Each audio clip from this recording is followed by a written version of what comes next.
ভারতের বিপক্ষে টাইগারদের প্রথম টেস্ট হবে চেন্নাই স্পিনারদের স্বর্গরাজ্য। ভারতের মাটিতে সেই চ্যালেঞ্জটাই অপেক্ষা করেছে লিটন শান্তদের। ভারত বেশ ভারসাম্য দল, তাদের বোলিং অ্যাকশন দুর্দান্ত, বিশেষ করে স্পিন বিভাগ পাকিস্তানের থেকেও শক্তিশালী। ভারতকে সামলানো কঠিন হবে টাইগারদের। দর্শক, 2023 ওয়ানডে বিশ্বকাপে বাংলাদেশ ব্যাটিংয়ে ব্যর্থতায় পার করেছে, ঠিকমতো ব্যাটিং করতে পারেনি, পারফর্মও করতে পারেনি কোনো ম্যাচে। ভারতের কঠিন চ্যালেঞ্জের মুখে পড়তে পারে বাংলাদেশ। ভারতের পিছে টিকতে পারবে না বাংলাদেশ। এবার হাতুড়ি শীর্ষদের সতর্ক করলেন টাইগারদের সাবেক ব্যাটিং কোচ শ্রীধরন শ্রীরাম। পাকিস্তানকে হোয়াইটওয়াশ করলেও ভারতের মাটিতে ভারতকে সামলানো কঠিন হবে টাইগারদের জন্য।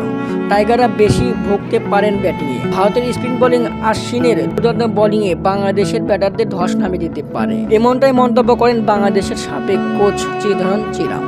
দর্শক, টেস্ট চ্যাম্পিয়নশিপে টাইগারদের পরবর্তী মিশন ইন্ডিয়ায়। লাল বলের সংস্করণে 2 ম্যাচের সিরিজ খেলবে বাংলাদেশ। টেস্ট সিরিজে পাকিস্তানের বিপক্ষে দুর্দান্ত পারফরমেন্স করেছে বাংলাদেশ। টাইগাররা ভারতে আরও বেশি আত্মবিশ্বাসী নিয়ে আসবে। আগামী 15 সেপ্টেম্বর ভারতে যাবে বাংলাদেশ দল।